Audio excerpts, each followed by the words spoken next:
All right. We are in 1st and 2nd Samuel. We're going to cross the bridge from 1st Samuel to 2nd Samuel today. The book of 1st Samuel ends with the death of Saul and his sons on Mount Gilboa. You know, Saul had just gone in his desperation to see that medium that was contacting the souls of the dead, and she brought up the spirit of Samuel. And, of course, God wasn't talking to Saul anymore, so he resorted to contacting the dead. Paganism has always done that. Paganism has always been involved in what's called mediums or necromancers, you know, that contact the spirits of the dead. And the book of Deuteronomy says that that's an abomination to the Lord, and you shouldn't be messing with anything like that. But Saul did it.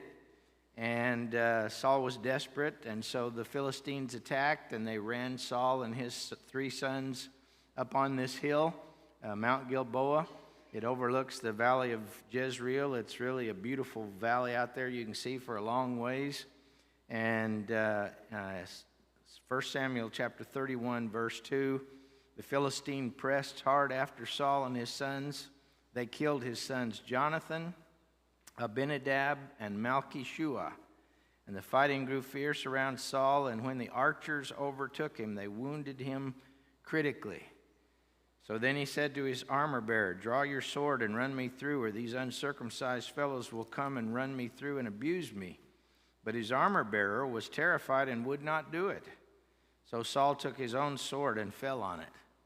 He tried to commit suicide, and we'll learn later in chapter 1 of 2nd Samuel that even his suicide was botched, and somebody had to come along and finish him off. But he was afraid of what the Philistines would do to him. Well, he was afraid for good reason, because the Philistines came and they stripped the dead, and they found Saul and his sons.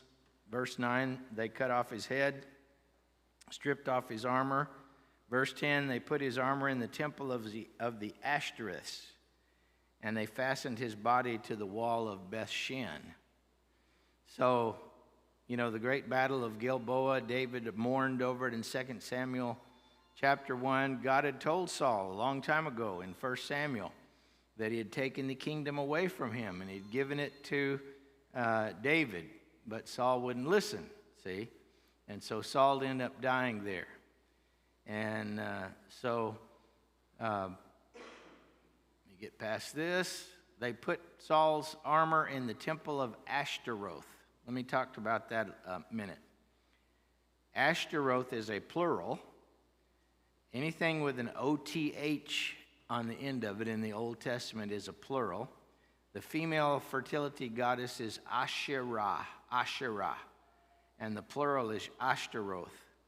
So Ashtaroth were idols that were made out of wood that were usually in those temples and everything.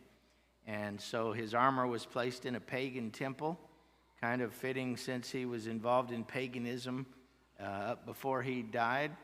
And the bodies of Saul and his sons were pinned to the walls of Bethshan. So Baal, or more properly pronounced Baal and Asherah were the Canaanite fertility goddesses. Baal was the storm god, the rain god. You know, he brought the rain, and the rain watered the crops. And Asherah was the fertility goddess, and in their lore, the god and the goddess had sex together, and then the cows had calves, and the crops bore crops, and everything was fertilized, and that was the nature worship that they had going on there. And so, you know, the pagans won out in this case, and the bodies were attached to the wall of Bethshan. So quite grotesque, you know. They hang the bodies of Jonathan and Saul and Malchishua and Abinadab up on the wall of the city of Bethshan. And the men of Jabesh Gilead, which was a city in the northern part of Israel, they were embarrassed and ashamed that their king and his sons should be displayed in such a way on the walls of this city.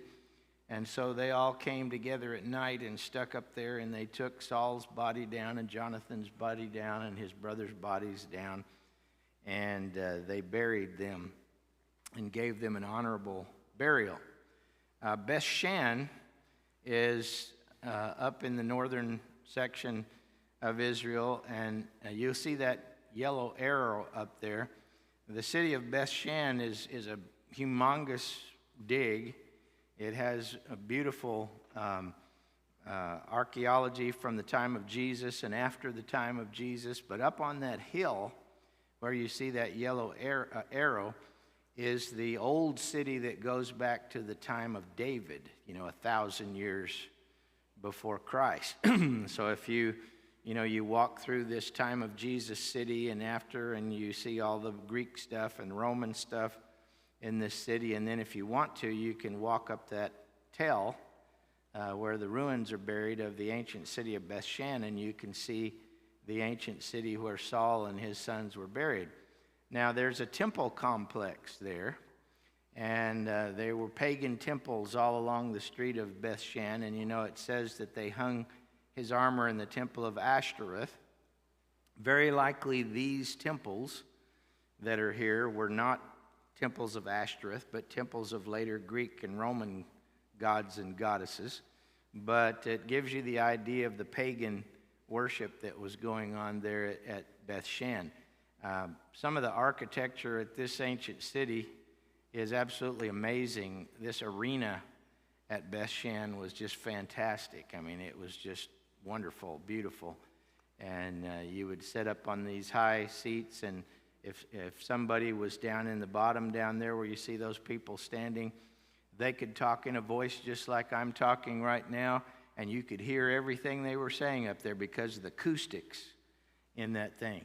And it was built, way back in the time of Jesus Christ. And so this all sits down below the part where the bodies of Saul and Jonathan were hung on the wall. So anyway, this is where he met his gruesome end, and then his body was displayed. And so after the death of Saul,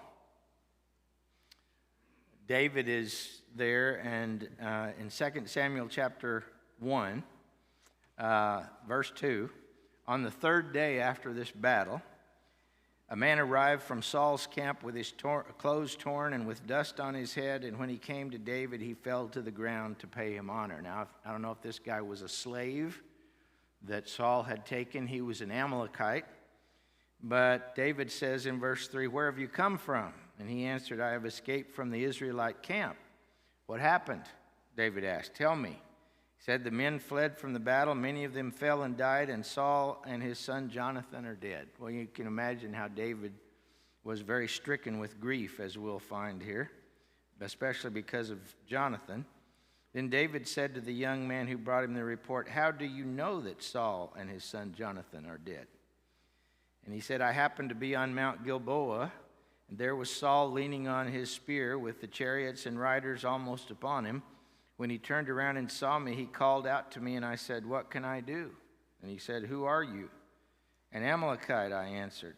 He said to me, 'Stand over me and kill me. I am in the throes of death, but I'm still alive.' And I guess the archers had wounded him severely. He had fallen on his own sword, and he still couldn't die, and he was in misery, and he asked this guy to put him out of his misery. So he says, 'I stood over him and I killed him because I knew after he had fallen he could not survive.' And so he brought David his crown, and he brought David his armband and gave him to David to prove that he was dead. And then David said, 'But why didn't you hesitate to lift up your sword against the Lord's anointed? You should never have struck the Lord's anointed.' And so David had him killed." Verse 15. David called one of his men and said, "Go strike him down." So he struck him down and he died. David said, "Your blood be on your own head, for your own mouth testified against you when you said, 'I killed the Lord's anointed.'" And then, of course, David loses it, and he begins his lament over the death of Saul and his son Jonathan. Now, David was a poet, and he was an inspired poet. And there seems to have been this book of poetry that the Hebrews had called the book of Jasher. Have you seen references to that in your Old Testament when you've read your Old Testament, the book of Jasher? It seems to have been a book of songs, of poems of sorts. So it says in verse 17, David took up this lament. What's a lament? Well, it's a song where we're pouring out our sorrow, our grief. We don't have hardly any of those, and we should have some. It's very difficult in our singing repertoire to express feelings of grief and sorrow because we don't have hardly any songs that do that. But there are those songs in the book of Psalms. There are those psalms in books like this. So David took up his lament concerning Saul and his son Jonathan and ordered that the men of Judah be taught this lament of the bow. That's what it's called. It is written in the book of Jasher. So David had this song recorded in the book of Jasher. Now, if I can remember this passage, if you'll turn to Joshua chapter 10, I think. Joshua chapter 10. And if you'll look over here at verse 12, you all remember the story in the book of Joshua about when God made the sun stand still? Verse 12, on the day the Lord gave the Amorites over to Israel, Joshua said to the Lord in the presence of Israel, there's this little poem here, O sun, stand still over Gibeon, O moon, over the valley of Aijalon. So the sun stood still and the moon stopped, and the nation avenged itself on its enemies, as it is written in the book of Jasher. See, and it's another little song or poem, and it's written in this song or poem book. Now you say, well, why would we have the book of Psalms over here in the Bible with all of this poetry, and then the book of Jasher over here where there's other poetry, but we don't have it in the Bible? I'm trying to anticipate your question. Well, the answer seems to be that there was a lot of poetry that was written that was maybe poetry, but maybe not inspired by God, And the stuff that is inspired by God was recorded in the book of Psalms. And we can talk about that another time. But David was a prophet. Moses was a prophet. The guy that was the head of the singing in the temple. Thank you. Asaph was a prophet. And so all of those were the ones that are recorded in the book of Psalms. Anyway, I thought somebody would probably ask that. I figured you'd bring that up, Brandon, about that book of Jasher, so I wanted to go ahead and throw that out there. Okay. So let's look at this lament, and let's kind of look at David's sentiments after the death of his great friend and the death of that man that he tried to be good to that tried to kill him half of his life. David lamented with this lamentation over Saul and Jonathan, his son, and he said it should be taught to the people of Judah. He wanted them to remember it. See, back in that time, how did they remember the great battles and the great events? Well, they sang about them. They wrote songs. Oftentimes in medieval history, you'll hear of people writing songs about the battles that they fought and about those things, so people could sing those songs and they would remember them. So verse 19, he begins, Your glory, O Israel, is slain on your high places. How the mighty have fallen. And he's thinking about the bravery of Saul, the bravery of Jonathan. You remember back in 1 Samuel, Jonathan and his armor banner climbed up on that Philistine outpost and defeated them by themselves. And Jonathan was always saying, the Lord is with us, we can do it, And he stayed that way until he died. Then it says, tell it not in Gath, publish it not in the streets of Ashkelon. Well, what's Gath and Ashkelon? Those are Philistine cities over in the Philistine territory. The Philistines are the ones that killed Saul and Jonathan and Abinadab and Malchishua, his sons. So, don't tell it this song in those cities, lest the daughters of the Philistines rejoice, lest the daughters of the uncircumcised exult. See, this battle was not only a great loss to David personally, it was a shame and a dishonor to the people of Israel. Saul lost against the Philistines. He was wiped out against the Philistines. David had been being victorious over the Philistines, but Saul lost, and they desecrated the bodies of their king and their princes. And so Israel was ashamed, and so he says, I don't want all them rejoicing over the death of these that I love so. You mountains of Gilboa, let there be no dew or rain upon you, nor fields of offerings, for there the shield of the mighty was defiled, the shield of Saul, not anointed with oil. He's thinking not of victory, but of defeat. From the blood of the slain, from the fat of the mighty, the bow of Jonathan turned not back, and the sword of Saul returned not empty. You can picture Saul and Jonathan up on that hill and his three sons in a circle around him, and Jonathan just firing arrow after arrow after arrow after arrow into the bodies of the Philistines that were coming up that hill. And he tried and he tried and he tried, and soon the Philistine army overtook them, and their archers slaughtered them, and that was that, see. And so he's singing of the battle. Saul and Jonathan, beloved and lovely. In life and in death they were not divided. See, we've talked about this before. Saul was not a good person, but Jonathan was a good son. And as much as he could without compromising what was right, Jonathan tried to stand by his father. He tried to be a good son, even up to the very death of his father.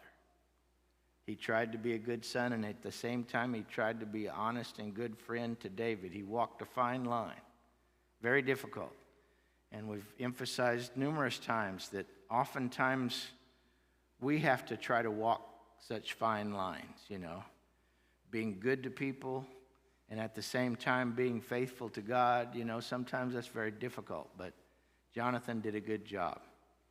They were swifter than eagles. They were stronger than lions. He's given them credit for fighting to the death. You daughters of Israel, weep over Saul, who clothed you luxuriously in scarlet, who put ornaments of gold on your apparel. How the mighty have fallen in the midst of battle. Jonathan lies slain on your high places. See, this was what was really on David's mind.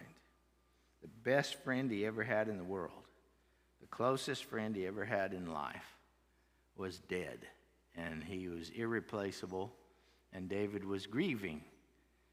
Jonathan lies slain on your high places. I am distressed for you, my brother Jonathan. Very pleasant have you been to me. Your love to me was extraordinary, surpassing the love of women. Of course, some people speculate. They say, well, they must have been homosexuals. I don't think that's implied at all. I'm just thinking this guy was a great friend and brother to him that was there for him all the time. And he was lamenting it and sad from the depths of his soul. Again, how do we express our laments to God? Where are the laments? You have them in the book of Psalms. We have that one, as the deer, the new one.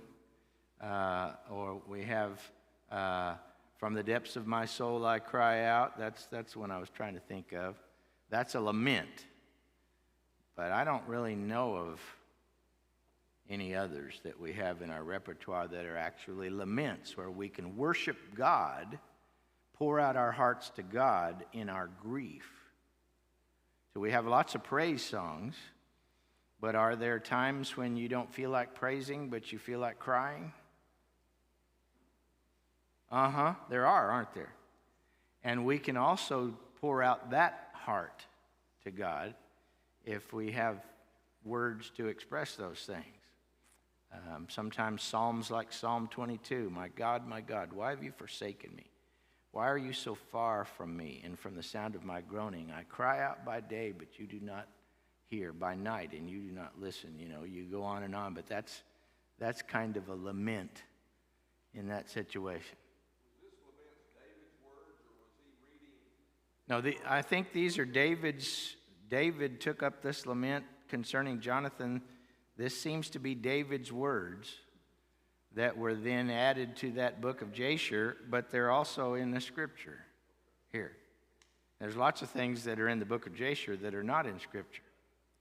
All right, so look at this map.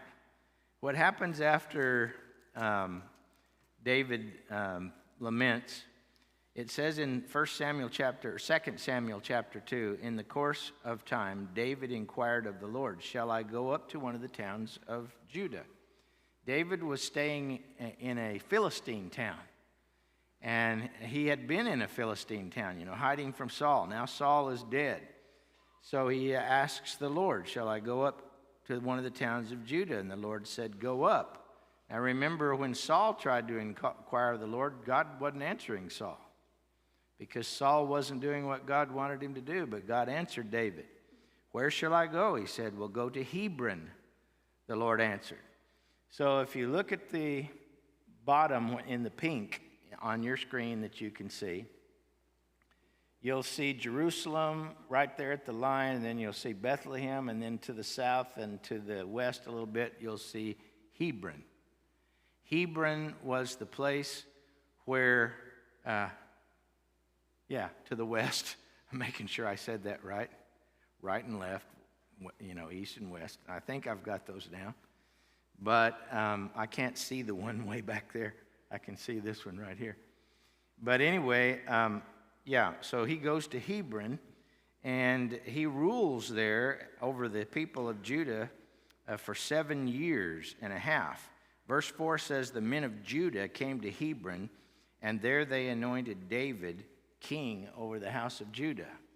So, we talk about the united kingdom and the divided kingdom. And usually we think of the united kingdom as Saul, David, and Solomon. And then the divided kingdom starting with Rehoboam and Jeroboam and all that stuff. You Williams girls down there know what I'm talking about, don't you? Okay, so that's the way we usually think of it. But for 7.5 years, it was a divided kingdom when David was king. He was only king for the first 7.5 years over Judah, and he was reigning from Hebron. Okay? So what happens, if you go to verse 8 of 2 Samuel chapter 1, verse 8. Meanwhile, Abner, son of Ner, the commander of Saul's army, had taken Ishbosheth, son of Saul, and brought him over to Mahanaim. Now, if you look on this map and you look up to the north where it says Shechem, and you cross the Jordan over there, you'll see Mahanaim, okay? So Saul actually went out of what we think of as Palestine over into the Jordan side, modern day, across the Jordan River. And not Saul, but Abner. And he set up Ishbosheth as Saul's son as king over the northern kingdom. So Ishbosheth ruled over all that you see in blue. And David ruled over all that you see in pink at the bottom. Okay? Now, Abner was a cunning rascal, and he was a great military commander, but verse 9 says he made him, Ishbosheth, king over Gilead, Ashuri, Jezreel, and over Ephraim, Benjamin, and all Israel, meaning all that blue stuff to the west of the Jordan and all that blue stuff to the east of the Jordan. Okay, so that was a pretty large area that he ruled over there. Verse 10, Ishbosheth, son of Saul, was 40 years old when he became king over Israel, and he reigned for 2 years. The house of Judah, however, followed David. So do you remember back in 1 Samuel, and this is important, that God promised David and God promised Saul the kingdom would be taken away from Saul and his offspring. Even Jonathan had told David, I know that you're going to be king and you're going to rule over. Even Saul admitted to David, I know the Lord has promised that you will be king over all this. But they tried to fight against that. They're still fighting against it by putting Saul's son up as king. So a lot of bad stuff happens in this part of 2 Samuel. And we think to ourselves, why is all this bad stuff happening? What you should center in on is that God made a promise, and God is keeping his promise. He's telling you all the bad stuff people did, but that did not stop God's promise from being fulfilled. Sort of like back in Genesis, you know, the brothers of Joseph did a lot of bad stuff. There's a lot of different ones that did bad stuff, but God's promise was kept all the way through. Okay? So, if you'll drop down to verse 12 of chapter 2. Well, we're going to talk about these three dudes in a little bit. We'll come back to them. Verse 12 in chapter 2, we have this meeting of Abner and his men and Joab, David's men, at the pool of Gibeon. Abner, son of Ner, together with the men of Ishbosheth, son of Saul, left Mahanaim and went to Gibeon. Joab, son of Zeruiah, and David's men went out and met them at the pool of Gibeon. And one group sat down on one side of the pool, and one group on the other side. So we got this little pond or lake, and one group is sitting on one side, and one group is sitting on the other side, and they're enemies of each other. So Abner says to Joab, "Hey, Joab," this is David's commander, "let's have some of the young men get up and fight hand to hand in front of us." "Okay, let them do it," said Joab.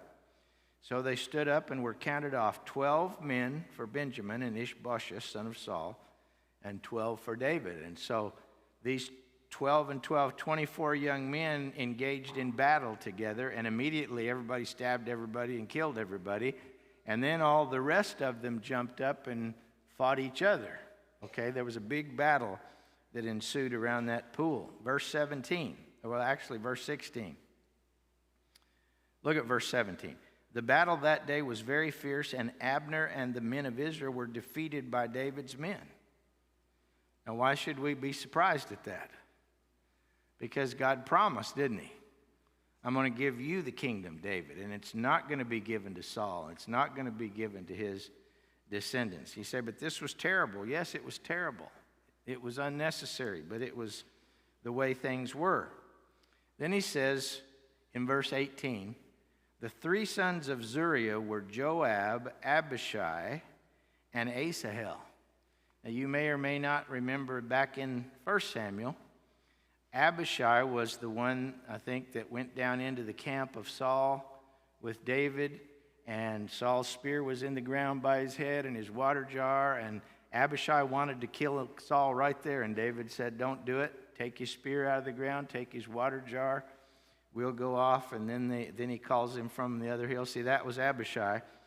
These guys were key figures in the going forth of the story of Samuel. Abishai and Joab particularly were key figures. In fact, Joab turns out to be a guy of pretty high character in a lot of ways. But there were three brothers, and Asahel, one of the brothers, he was really fast. He was a fast runner. So at the end of this battle, see, when the battle went David's way and not Saul's way, these three boys were here, and they were really zealous fighters on behalf of David. So one of these boys starts chasing General Abner, the Saul's commander, and he chases him, and the old man, Abner, he's running as hard as he can, and this young guy that's really fast is chasing him, and the old man says, "Why don't you leave off and fight somebody else?" And this young guy says, "No, I'm going to kill you. I'm going to get your head, you know." And so you got to watch these old men, Ledavisi. The old man, he sees the young boy, you know, catching up to him, and he takes his spear, and he reverses, and he just goes boom, backwards like this, and he drives it all the way through the guy's body, comes out the back, and he kills this boy, Asahel. Well, how do you think his two brothers felt about that? Not very good. And so the two brothers, they go chasing down the Israelite army under Abner, Ishbosheth's men, and they finally pursue him up to this hill. Verse 26 of chapter 2, Abner calls out to Joab, "Must the sword devour forever? Don't you realize that this will end in bitterness? How long before you order your men to stop pursuing their brothers? So verse 28, Joab blew the trumpet, and all the men came to a halt, and they no longer pursued Israel. See, that's the northern kingdom. And so, what happens next, if you'll go to chapter 3, the war between the house of Saul and the house of David lasted a long time. See, David ruled in Hebron for 7.5 years. So during that 7.5 years, this war was going on between the northern tribes and David and the tribe of Judah. And David, it says, grew stronger and stronger, while the house of Saul grew weaker and weaker. Now, see, that's what I want you to center in on, because that's the main point of these chapters. It's not all the evil stuff that men did. You say, well, why doesn't the Bible comment on this stuff and tell you that this was bad? That's not the point. The point is that God made a promise. And he promised that it would be David and his household that would have this dynasty, and not Saul and Saul's household. And they were resisting God's promise. And so whatever happened, it was turning out well for David. Now then, in 2 Samuel 3, verses 2 through 5, you have 6 of David's sons that were born. And a little bit later, we're going to see 11 more of David's sons that were listed. 6 and 11, what, 17? So that's 17 sons that David had that we know of. Probably had more than that. You've got Amnon in verse 2, and Chileab in verse 3. And also in verse 3, you have Absalom. And in verse 4, you have Adonijah and Shephatiah. And in verse 5, Ithream. Those are 6 sons of David. Now, particularly later in the story of 2 Samuel, remember Absalom is the one that rebels and tries to take the kingdom away. But the backstory to that is that Amnon, the first one listed there, rapes his sister Tamar, and Absalom is outraged, and Absalom waits 2 years and then kills Amnon for what he did, and then David banishes Absalom, and there's a huge rift in David's family. Some of y'all are looking at me blank. What I want y'all to do, read the book of 2 Samuel. Read the whole book. Just read it during the week and read the story, okay? So, mean old Abner that killed Abishai with the butt of his sword and was trying to get Ishbosheth in power, he sees the writing on the wall, and he's trying to take power in Israel, and he sleeps with one of the concubines of King Ishbosheth. Well, that's a sign you're trying to take power. So they fall out, and Abner tries to make an alliance with David. And so if you go down to 2 Samuel 3, verse 17, 2 Samuel 3, verse 17, Abner conferred with the elders of Israel and said, "For some time you have wanted to make David your king. Now do it, for the Lord promised David, by my servant David, I will rescue my people Israel from the hand of the Philistines and from the hand of all their enemies." Abner also spoke to the Benjamites in person. Then he went to Hebron to tell David everything that Israel and the house of Benjamin wanted to do. When Abner, who had 20 men with him, came to David at Hebron, David prepared a feast for him and his men. So now David is welcoming Abner in. Well, Abner was a scoundrel, but he was ready to turn over power, so David makes a feast for him. Now, who's David's commander? Anybody remember? Joab. How does Joab feel about Abner?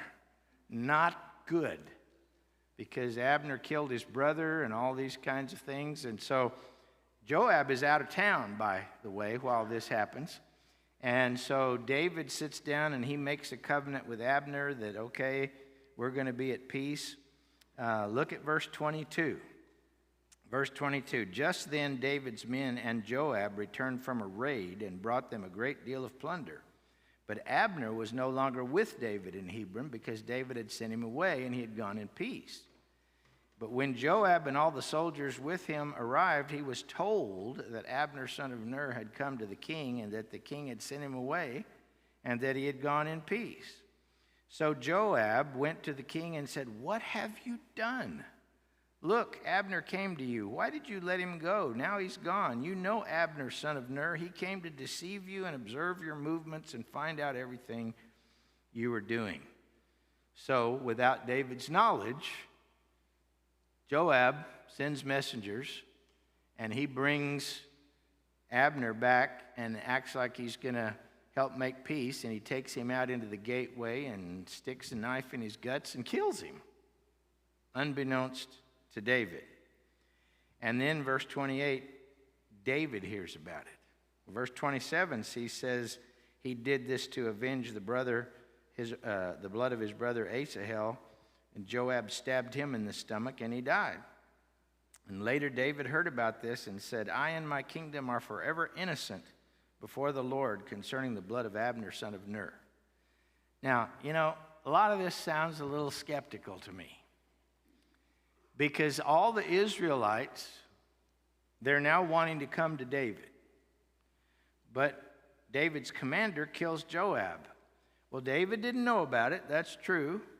And now David is mourning over it. He was trying to be honest. Good for David, but it's really politically advantageous for David to mourn over Abner, because who will like that? All the people in the north will like that. See? You say, well, this is full of politics and stuff. Yes, it is. God's just telling you what happened. God's telling you what went down in this story.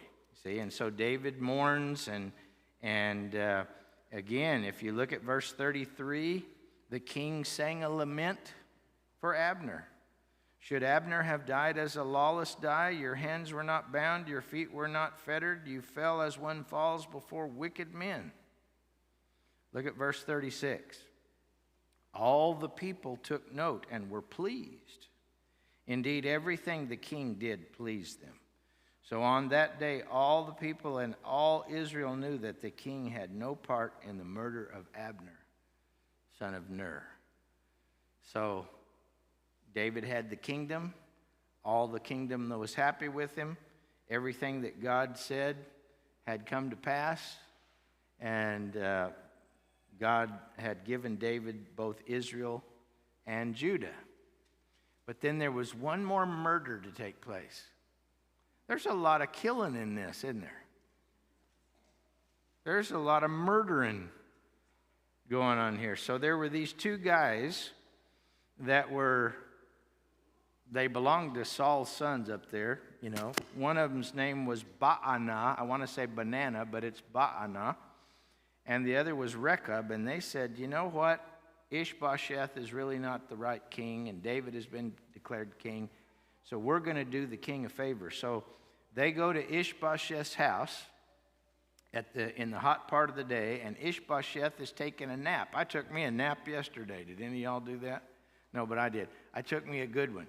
But he was in his house, and he took him a good nap. And during his nap, these two guys came in and found him in bed, and they hacked him to pieces with their swords in bed, and then they cut off his head, and then they took his head and they brought it to David, thinking David would be happy with him. And David killed him dead as he could kill him because of what they did. He said, "What y'all did was wicked. It was wrong." And he killed him. But it still turned out good for who? For David. Everything that these wicked men did, even though they were wicked, turned out good for David. See, God made a promise. He said, "I'm going to give it to you and your descendants." It wasn't going to be one of Saul's descendants on the throne. It was going to be David's descendants on the throne. So, pretty weird stuff in this. All right. Next time, if some of y'all come back, next time, go ahead. Jonathan's son was Mephibosheth. He was a little crippled boy, and we're going to come back to him later. Mephibosheth gets protected by David, and David is nice to him. But Mephibosheth doesn't try to take over the kingdom or be put on the throne of the northern kingdom. So, yeah, we're going to get to that next time. Also, just FYI before we leave, at this point, the city of Jerusalem was not even in the picture. It was part of the southern tribes, but see if I can get back to my map. The city of Jerusalem was a Canaanite city at this time. It wasn't even part of the kingdom of Judah. It's not until chapter 5 that David actually conquers the city of Jerusalem. We're going to talk about that, talk about some of those things next time. Y'all have been good. It's a pretty involved story, isn't it? But it's an interesting story if you read the whole thing. All right. God bless, and we'll see you in church in a few minutes.